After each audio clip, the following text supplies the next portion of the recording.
안녕하세요. 상담이론 시간입니다. 이 시간 정신분석의 방어기제에 대해서 살펴보기로 하겠습니다. 그럼 우리 정신분석의 방어기제, 여러분들 불안할 때 우리가 그 불안을 감수하기 위해서 우리 나도 모르게 자동적으로 방어기제를 많이 가지고 사용을 합니다.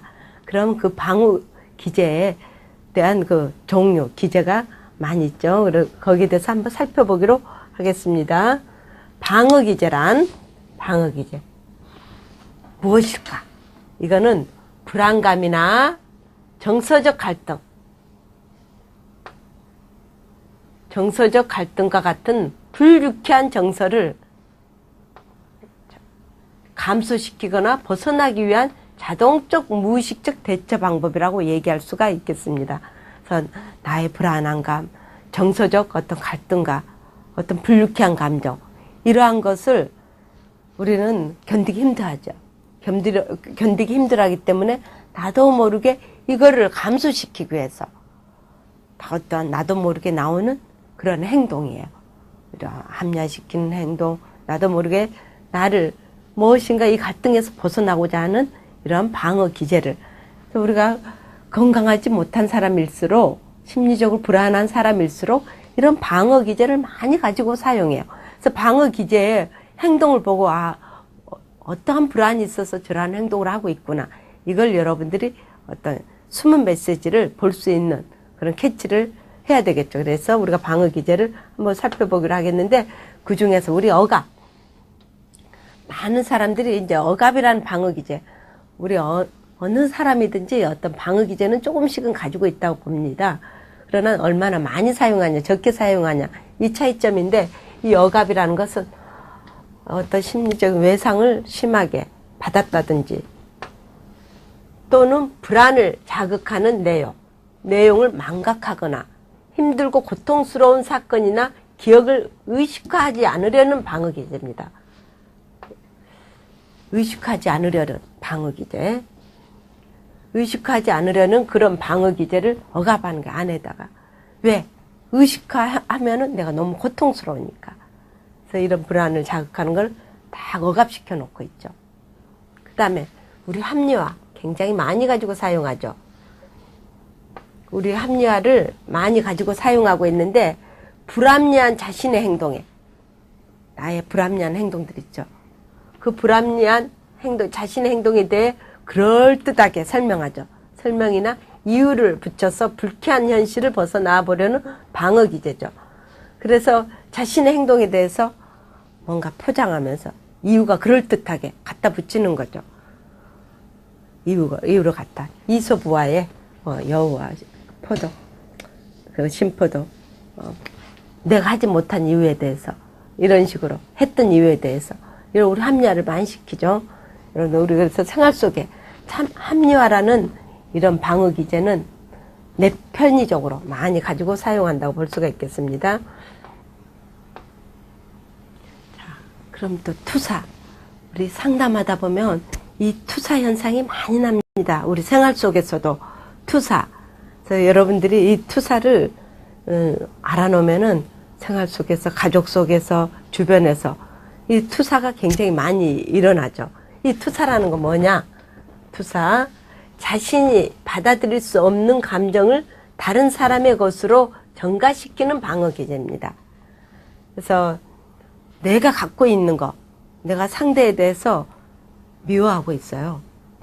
미워하고 있는데 상대는 나한테 아무 감정이 없어요. 아무 감정이 없는데 내가 미워하기 때문에 그 사람도 나를 미워하고 있을 거라는 거, 이런 전가를 시키고 있는 거죠. 그래서 상대가 나를 보고 막 웃어요. 나를 보고 웃어요. 나는 지금 미워하고 있거든요. 속으로. 그 상대도 나를 미워하면서 웃고 있구나, 나를 비웃구나, 이런 식으로 투사를 하는 거예요. 그래서 내 안에 있는 감정이 상대한테 있는 걸로 전가시키는, 이게 투사라고 볼 수가 있겠죠. 그래서 엄마에게 화난 감정을 느낀 아이가, 엄마는 나만 보면 화를 내. 그냥 엄마는 그냥 아이한테 그냥 얘기했는데, 내가 엄마에 대한 지금 화가 나 있거든요. 내가 화가 나 있으니까 엄마가 무슨 얘기하면은, 엄마는 나만 보면 왜 화를 내고 그래? 이러면서 또 남편한테 그냥 남편은 그냥 나한테 얘기를 했는데 내가 남편에 대한 불만이 지금 화가 나 있어. 그러면은 왜 당신 나만 보면 그렇게 화를 내? 그러면서 짜증을 내는 경향도 있죠.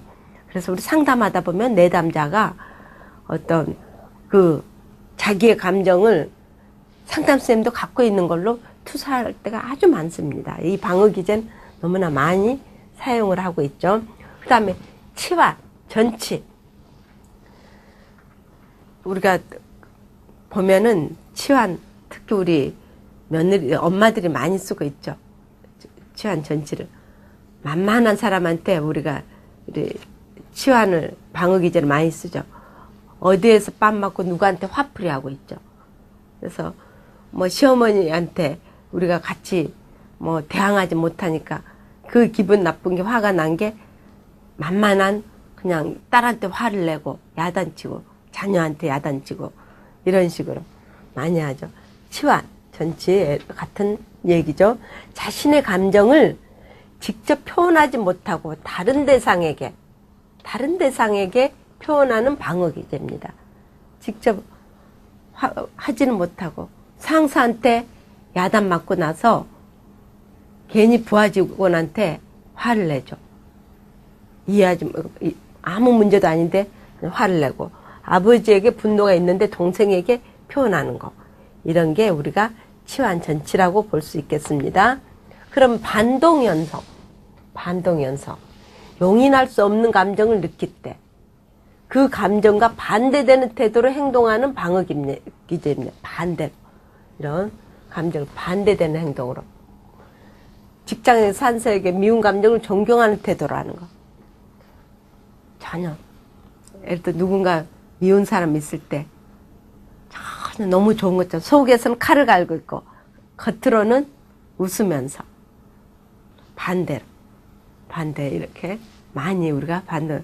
그래서 우리가 숨은 메시지를 봐야 되겠죠. 조금 전에 여러분들 태행에 대해서는 설명했죠. 이것도 방어 기제라고 볼 수 있습니다. 자, 그 다음에 우리 방어 기제 중에서 가장 긍정적인 거, 잘 승화시키는 거. 내가 너무 어렸을 때 가난했기 때문에 그 가난을 그대로 대물림해서 우리가 가는 경향도 있지만은 내가 너무 가난했기 때문에 돈을 잘 버는 것도 하나의 방법.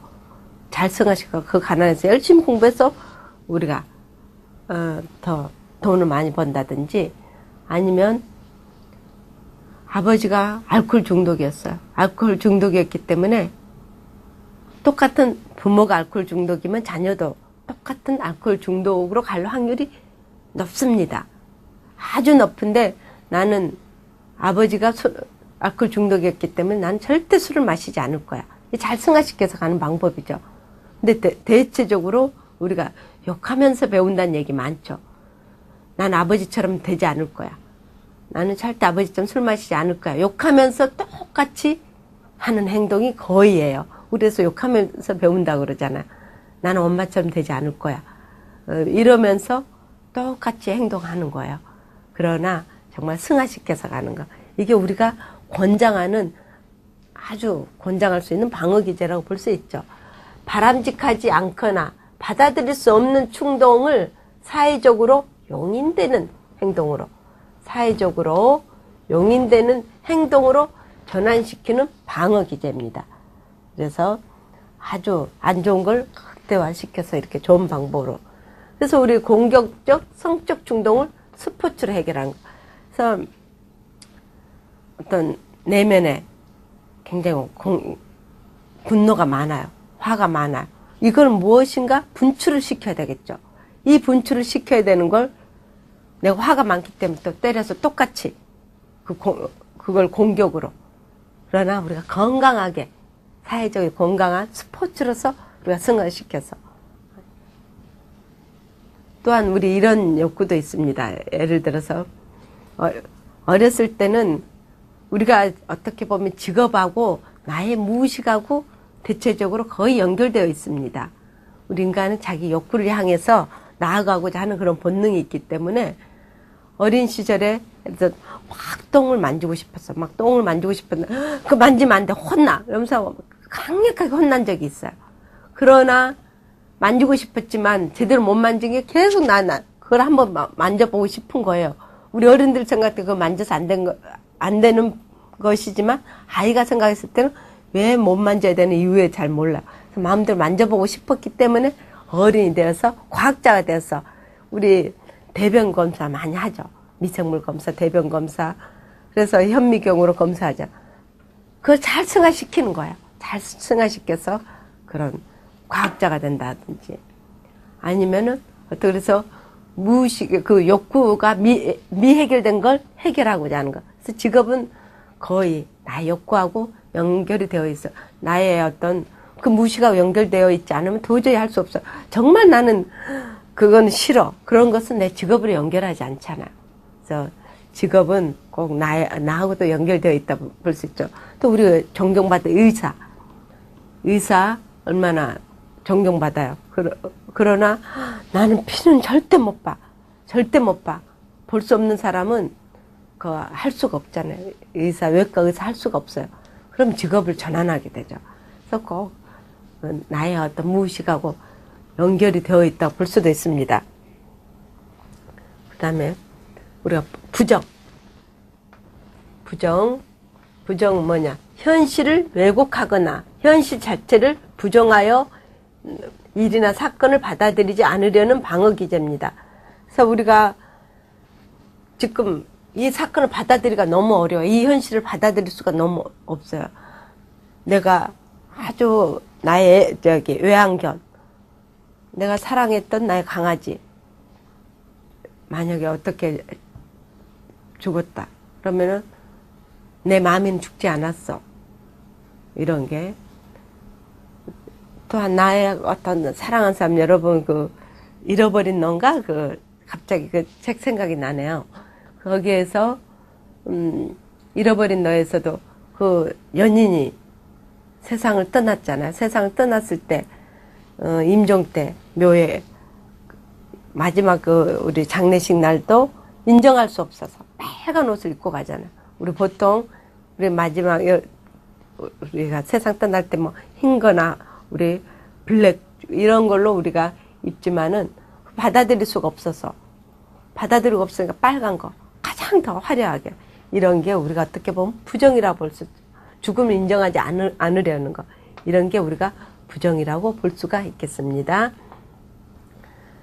자, 그래서 우리가 방어 기제는 아주 많이 있습니다. 방어 기제 거의 하려면은 20가지가 넘습니다.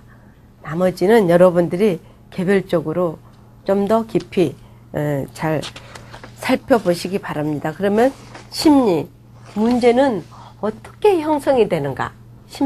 이런 심리적 문제는, 심리적 문제. 이거는 지금 전혀 없었는데 갑자기 툭 하고 튀어나온 건 아닙니다. 뭔가 요인이 있었습니다. 자, 삶의 초기에 형성되어 문제가 해결되지 않고 무의식 속에 존재되어서 문제가 됩니다.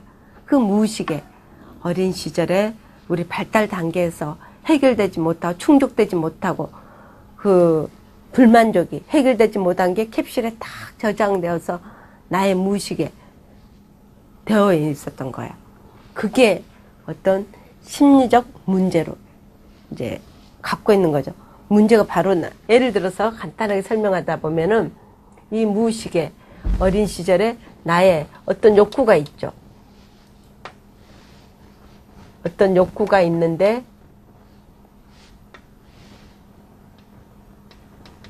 욕구가 나 배가 고파 아니면 우리 어린 시절 먹고 사고 이것이 가장 기본적인 생리적인 욕구죠.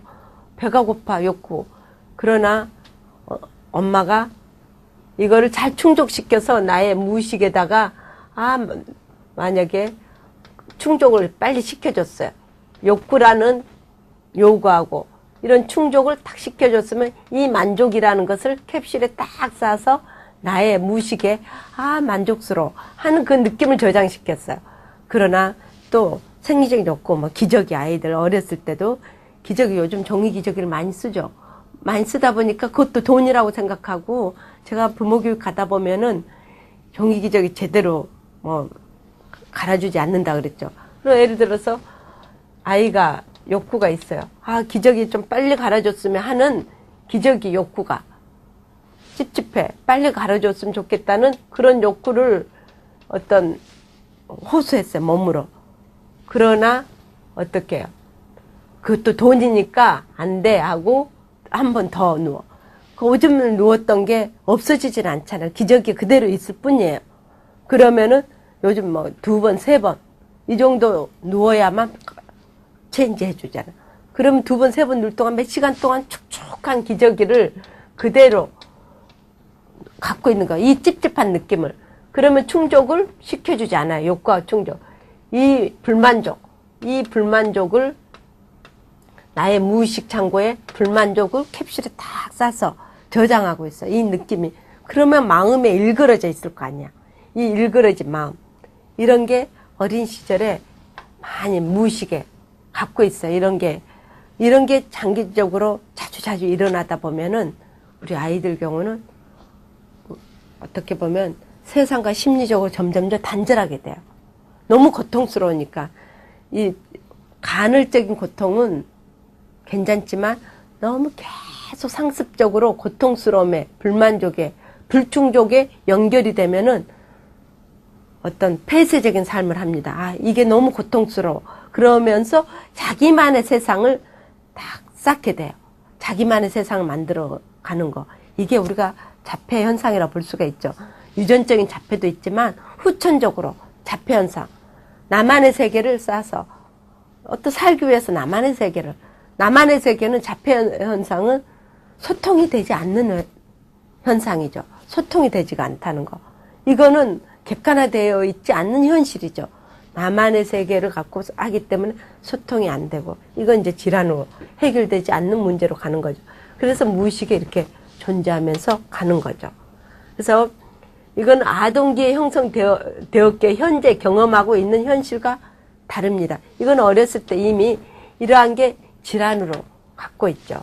우리 어린 시절에 이 경험으로. 그래서 어떻게 보면 행복도 배워서 하는 거고, 우리가 불행도 배워서 합니다.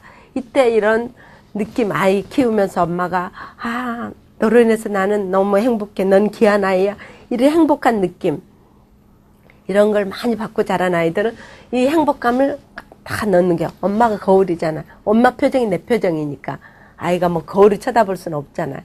그래서 엄마 표정을 보고 행복감을 저장시키고, 이러면서 또한 무엇인가 엄마의 어떤 날카로운 비판, 뭐 간섭, 이런 거는 또 여기에다가 그걸 무의식에 저장시키면서 공격성이 커지고 분노가 커지고, 이것도 전부 다 나의 우리가 다 에너지 보존의 법칙이라고 보죠. 프로이드 정신분석의 이론에 보면은 다시 나라는 셀프 속에 많은 느낌과 감정들, 이게 나의 셀프 속에 에너지 보존의 법칙.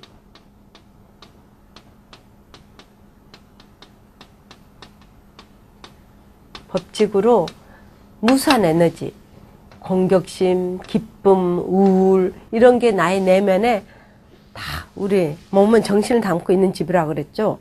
여기에 많은 공격성, 분노, 행복, 기쁨, 이러한 여러 가지 감정들이 나의 에너지로 가지고 있는 거예요. 이거는 어린 시절, 아동기에 다 형성되었다는 거. 그래서 이게 외부에 딱 자극이 오면 어떤 행동으로 나타나죠. 어떤 우울, 이런 게. 여기에 에너지에 조금만, 현상은 똑같더라도 내가 어떤 에너지를 갖고 있냐에 따라서 밖에 발현되는 건 엄청나 크게 나올 수도 있고 적게 나올 수 있고, 예를 들어서 이런 공격성이 조금 갖고 있으면 외부에 어떤 큰 자극이 오더라도 내가 엄청난 지금 성이 되어서 지금 실업으로 어떤 문제가 있어요. 그리고 자녀는 제 주변에도 보면은 자녀가 교통사고에서 이런 나의 세상을 떠나고, 또 남편은 실직, 어려움, IMF 때 어려움을 닥쳐서 집에 사람들이 찾아오고, 그래서 입을 뒤집어 쓰고, 딸하고 소리 내지도 않고, 빚쟁이들이 독촉해 오니까. 그 정말 살기 어려운 상황인데도 이 공격성이 조금밖에 없기 때문에 밖에 나와서도 또 그 시간 지나면 또 사람들 만나면 호히히 거리는 거예요. 엄청난 사건인데도. 그러면서 이 공격성이 적기 때문에. 그러나 어떤 사람은 어때요? 공격성이 큰 사람들은 공중전화 사건 있죠. 뒤에서 전화 좀 빨리 끊으세요. 이 말 한마디 했다고 살인사건으로 갔죠. 이건 뭐예요? 외부 자극은 이 사건은 조그만하지만 사건은 조그만한데 이 안에 내면 에너지 보존으로 공격심이 내면에 많이 갖고 있어요. 그러면 살짝만 건드려도 툭 튀어나오는 게 갖고 있는 거 많이 갖고 있기 때문에 많이 확 튀어나와서 사람을 어떤 생명을 없애버리는 이렇게 갈 수 있는 거예요. 그래서 우리 에너지 어린 시절에 아동기에 무의식에 무엇이 저장되어 있는지 이게 아주 중요해요. 얼마만큼 양에. 그래서 우리는 가지고 있는 모든 감정은 잠재력 이상은 나오지 않는다는 거. 내가 이 안에 에너지 보존된 것만큼 아무리 큰 사건이 일어나도 이 이상은 나오지 않는 거죠. 아니면은 조금만 갖고 있으면은 이만큼 갖고 있으면 아무리 큰 사건이 있어도 이만큼 이상은 나오지 않는다는 거. 갖고 있는 거 이해. 없는 게 나올 수는 없죠. 이런 게. 그래서 아동기에 형성되어서 현재 경험하고 있는 현실과 이렇게. 현재 갈등의 문제가 무의식 속의 갈등과 일치될 때 무의식과 이렇게 만나. 지금 갈등이 지금 현재 문제가 무의식에 있는 나의 갈등 문제와 이렇게 일치되었을 때 태행 현상을 통해 갈등이 되살아날 수가 있어요. 그래서 확 하고 튀어나오죠.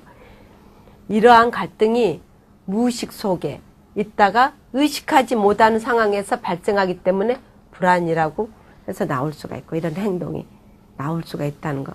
그래서 이런 심리 문제 참 아프죠. 불안을 일으키는 요인. 불안을 일으키는 요인을 보면은 의존 대상의 상실. 우리가 불안하는 거, 유기불안 있을 수 있죠. 유기불안 어린 시절에 다 이게 이때 어린 시절에 이미 씨앗이 되어 있습니다. 그래서 우리 인생이 각본, 인생의 감정 양식, 이 어린 시절에 아동기 때 형성이 된다는 거.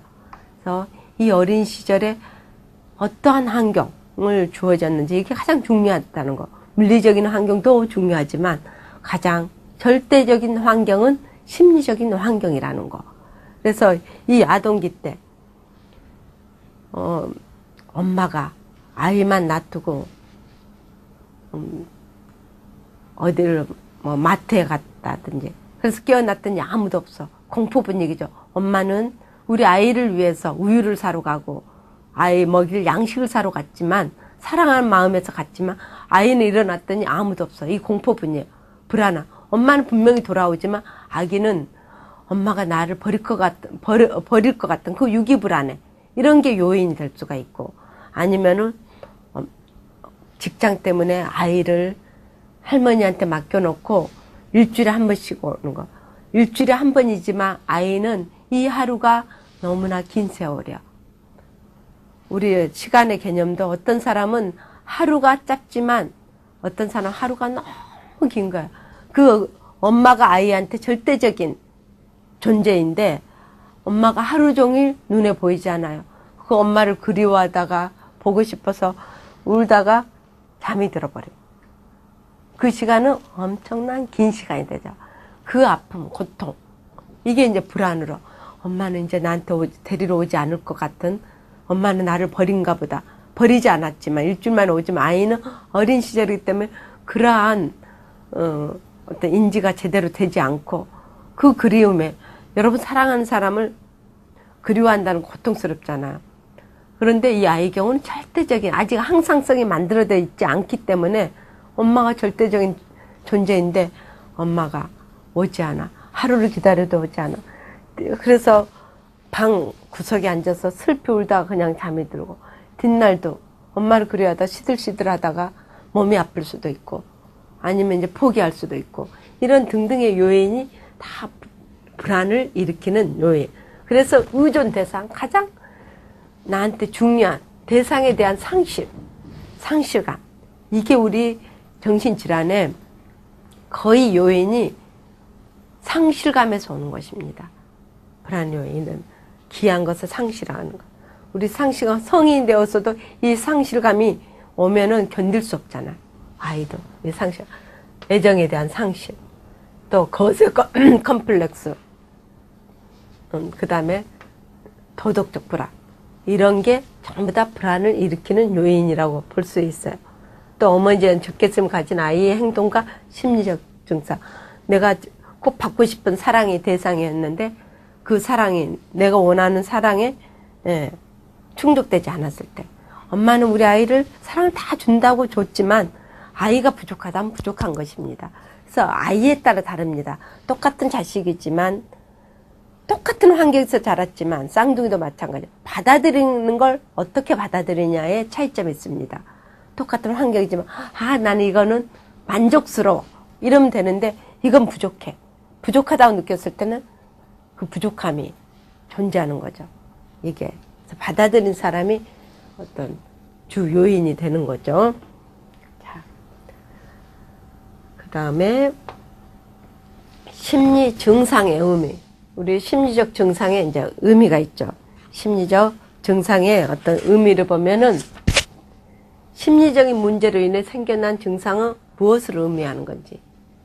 참, 이 마음이, 우리 마음 갖고 살아간다고 볼 수 있어요. 모든 삶은 어떤 마음에, 우리 순간순간 마음은 변하고 있죠. 정지되어 있지 않고 마음은 변하는데 어떤 식으로 변화하고 있나, 이거죠. 그래서 현재의 갈등은 무의식 속에 있던 과거의 갈등을 증상으로 불러낸 것입니다. 지금 현재 갈등.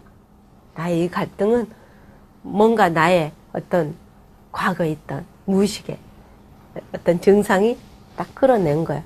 그래서 내 안에 있는 거지 밖에 있는 게 나온 건 아니죠. 무의식의 저장. 그래서 과거의 갈등이 변형된 모습으로 현재에 나타나면 대인관계나 행동으로 표현이 됩니다. 난 과거에 문제가 없어. 아무 문제가 없었다고. 그러나 내가 기억하지 못하고 있지만 그게 문제가 되어서 이렇게 변형된 모습으로 그래서 현재에 나타나는 거예요. 그래서 어떤 대인관계 하면서 행동으로 이렇게 나타나는 것입니다. 그래서 얘기했죠. P1 플러스 환경이 P2로 가는 거예요. 없는 게 이렇게 가진 않아요. 나의 갖고 있는 이 무의식의 존재, 나의 퍼스널 갖고 있는 플러스 이런 환경이 P2로 가는 거죠. 영향이 계속 미치는 거죠. 그래서 증상이란 자신의 내부 갈등을 해결하려고 나름대로 하죠. 내부 갈등을. 그래서 자신의 내부 갈등을 해결하려 하였던 나름대로 시도이면서 스스로 찾아낸 해결책입니다. 그런데 우리 이게 증상으로 나오는 거예요. 증상으로. 그래서 증상이 내부의 갈등, 나의 욕구가 갈등. 그래서 우리의 외부는 내적인 나의 내면의 욕구가 있고 외부의 현실이 있죠. 그래서 내면의 욕구하고 외부의 현실이 얼마큼 차이 나냐에 따라서 행동에는 많은 이런 갈등의 요인, 심리적 증상으로 나타나겠죠. 그래서 내면의 욕구와 외부의 현실이 일치가 되면은 별 증상이 나타나지 않습니다. 내가 원하는 대로 현실도 다 이루어졌기 때문에 심리적 문제가 일어나지가 않겠죠. 그러나 내부의 욕구, 그런데 외부의 현실은 차이가 나는 거야. 그 차이 난 만큼 갈등이 심리적 문제로, 증상으로 이렇게 나타나는 거죠. 그래서 자신의 내부 갈등을 해결하였던 나름대로 이제 시도가 이렇게 찾아낸 해결 방법이지만 이렇게 우리가 역기능적으로, 부정적으로, 현실로 나타나서 심리적인 문제로, 고통으로, 우울로, 너무 내부 현실이 우울하기 때문에 아니면 화가 나기 때문 이런 게 증상으로 나타난다고 볼 수가 있겠습니다. 자, 오늘 이 시간 우리 방어 기제에 대해서 살펴보고 불안을 일으키는 요인이 무엇인지 또 심리적 문제는 어떻게 형성되는지 또 심리적 증상의 의미는 무엇인지 이러한 부분에 대해서 살펴보았죠. 그럼 다음 시간에는 상담의 과정이라든지 뭐 상담자의 기능, 역할 이런 부분에 대해서 살펴보기로 하겠습니다. 자, 다음 시간에 만나 뵙겠습니다. 네, 안녕히 계세요.